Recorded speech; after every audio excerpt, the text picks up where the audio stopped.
দর্শক আসসালামু আলাইকুম, জীবনের গল্পে আপনাদের স্বাগতম। ক্যামেরার সামনে দাঁড়িয়ে আছে এই মুহূর্তে একটি বোন, আমরা শুনবো তারই জীবনের গল্প। আসসালামু আলাইকুম আপু, কেমন আছেন আপনি? ওয়ালাইকুম আসসালাম। আসসালামু আলাইকুম ভাইয়া। এই তো আলহামদুলিল্লাহ, পাক রাখছে ভালো। আপনি? আলহামদুলিল্লাহ আছি ভালো। আপনার নাম কি, কোথা থেকে এসেছেন? আমার নাম মিষ্টি ইসলাম, আমি ঠাকুরগাঁও থেকে এসেছি। তারপরে আবার কি জন্য জিজ্ঞাসা করছে, আপনার অনেক ভিডিওতে জিজ্ঞাসা করা হয়েছে, অনেকে অ্যাড্রেস জানে, আবার যারা নতুন করে দেখবে তারা হয়তো আপনাকে চিনে না, অনেকেই চিনে। সেটার জন্য আপনার নাম ঠিকানাটা নেওয়া হচ্ছে। আপনার ফ্যামিলিতে কে কে আছে বর্তমানে? বর্তমানে আমার আপন বলতে আমি ছাড়া আমার কেউ নেই। আমার সৎ মা, সৎ দুই ভাই, আমার আব্বু প্যারালাইজ। আমার পৃথিবীতে আপন বলতে কেউ নাই। আমি ছোট থেকে এতিমখানায় থেকে বড় হয়েছি, মাদ্রাসা লাইনে লেখাপড়া করেছি।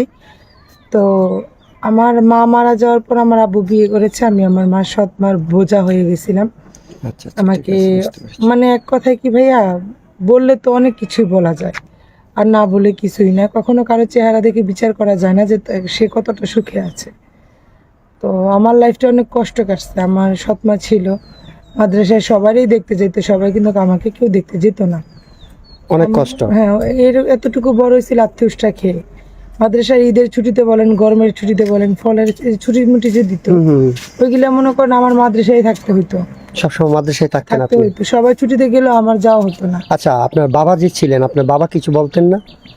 বাবা মাঝে মধ্যে টাকা পাঠায় দিত, কিন্তু উনি যেত না। কেন যেত না? কারণ ওনার মানে দ্বিতীয় বিয়ে যেটা করেছে ওনার, মানে ওনার ওয়াইফের কথা চলতো ছিল। ওনার আচ্ছা, আচ্ছা। শান্তি ছিল যে মিথ্যা কথা বলবো না আমার বাবার নামে, উনিও অশান্তিতে ছিল। বিয়ের ওনাকে বিয়ের করার কয়েক বছর পরই মনে করেন যে আব্বুর প্যারালাইজ হয়ে গেছে। মানে কীভাবে হয়েছে হঠাৎ করে একটা মানুষ, এটা তার বলা যায় না। কেউ কিছু করছে নাকি কি হয়েছে। তো উনি প্যারালাইজ ছিল, তো উনি এর জন্য আমাকে কিছু করতে পারে না। যতদিন ভালো ছিল আলহামদুলিল্লাহ, মিথ্যা কথা বলবো না, আমাকে করছে আমার আব্বু। আচ্ছা আচ্ছা, ঠিক আছে। মানে এখন একটা কথা কি ভাইয়া, মা মারা গেলে বাবা তালুই হয়ে যায়, সেটা সবাই বলে। যেহেতু আপনার আপন মা নেই, আপনি সৎ মায়ের কাছ থেকে বড় হয়েছেন, আপনার লাইফটা অনেক কষ্ট করেছেন, এখন চাচ্ছেন একটু সুখের দেখা। হ্যাঁ, তো আপনি সুখের দেখা চাচ্ছেন, আপনি কেমন ধরনের ছেলে চান?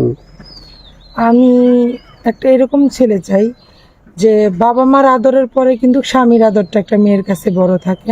জি জি। তো আমি তো বাবা মার আদরটা পাইনি। তো আমি চাই কি আমার লাইফে যদি স্বামীর আদরটা পেতাম, সে যেমনই হোক, এক বাচ্চার বাবা থাকুক, দুই বাচ্চার বাবা থাকুক, আমার কোনো সমস্যা নেই।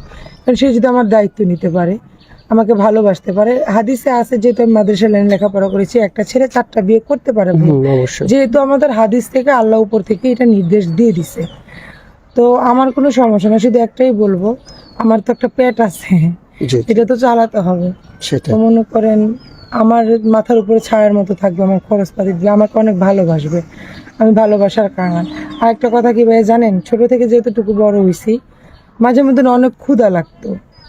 ভাত যদি খাইতে যেতাম, মা নাম যদি বাসায়, যখন ইন্টার পরীক্ষা দেওয়ার পর আর লেখাপড়া করাচ্ছে না, বাসায় চলে আসছি, তো তখন কি করতাম,